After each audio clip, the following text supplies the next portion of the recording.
what everyone was saying. It is entirely possible that the attitudes of Kerr, Elbin, or both going into the incident could give us an indication of the respective amounts of tolerance for certain kinds of people. It would reflect on a motive in the vicious beating of Wayne Watson. There are several issues involved in the aftermath of the killing. This writer has identified several of those issues, along with the statements made by the alleged perps, Kerr and Elbin, Mr. Crank, those at their respective parties, at Crank's house and at the home of Tom Campos, to learn what was being said.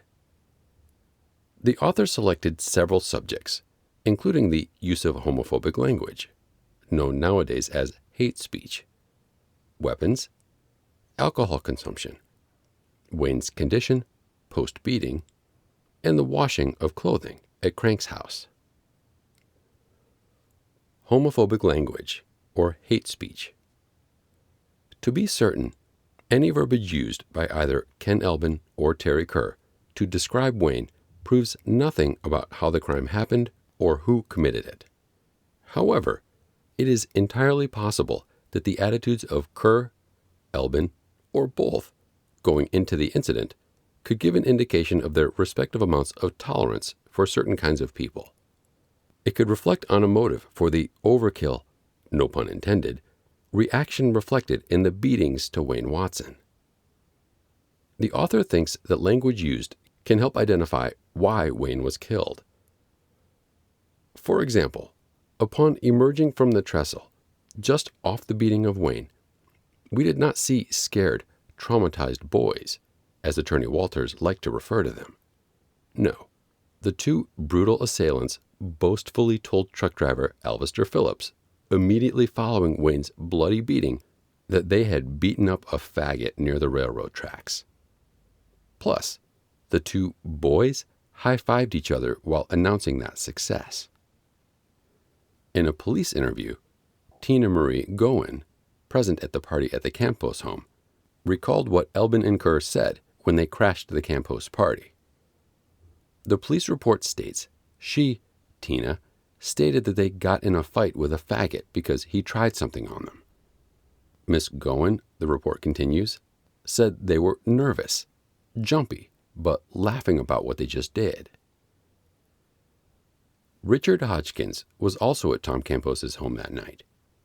Detective Grace reported the statement Hodgkins gave him. They both said that they kicked the faggot's ass at the trestle, for the guy grabbed their balls. An irony here is that Hodgkins said the two were not nervous, not really joking, and certainly not drunk. Brian Crank claimed that Kerr said, "We should have killed the gay bastard." Weapons. At least 3 potential weapons were mentioned. Crank pulled out the pistol at his house, prior to Brian and Kerr returning to the trestle. Kerr ruled out the pistol. It would be too noisy.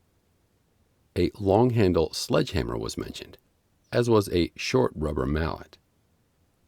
The log was not mentioned at Crank's house. Kerr and Crank had yet to revisit the trestle. In the preliminary hearing, Brian said that neither he nor Kerr took any weapon, specifically the sledgehammer from his room, back to the trestle. Later, however, Crank testified under oath that not only did Kerr have the sledgehammer, but that he, Crank, witnessed Terry Kerr strike Wayne 3 times on the head with the said sledgehammer. Elbin said he saw Crank take the mallet back to the trestle. Kim Hauser told police that Brian had a rubber mallet with him when he and Kerr returned to the trestle. It may or may not be significant that Hauser was, at the time, Elbin's girlfriend. Tony Atkinson told police that when Brian returned from the trestle, Kerr had a long-handled sledgehammer in his hand.